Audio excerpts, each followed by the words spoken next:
अस्सलाम वालेकुम दोस्तों 780 कंप्यूटर आया है।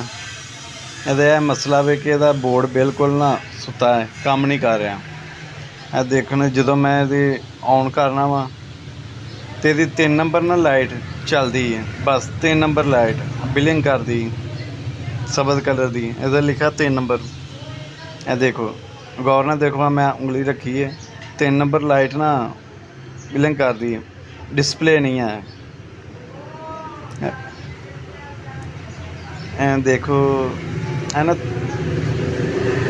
3-4 स्लॉट ना अंदर लगे होंगे ने, ग्रिप लगा है छोटा ही ना। यह देखो यह लगा ग्रिप। है ना कोई भी जब बायो च ना जाए या कोई कोड ला के भुल जाए तो पता नहीं लगे तो इनू ग्रिप नू ला लीदा।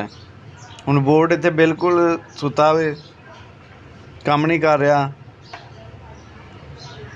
तो किसी ने कहना इहदा बोर्ड खराब है। बोर्ड का एडी छेती मसला नहीं होंदा। असीं आ ग्रिप कढ लगे इहदा चैक करना।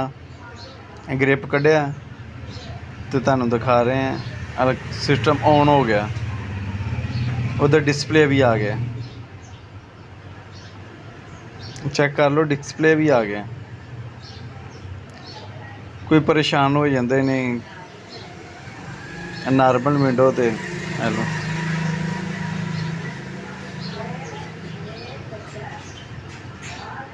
बिल्कुल ओके हो गया, ठीक है जी। वीडियो देखने लिए शुक्रिया।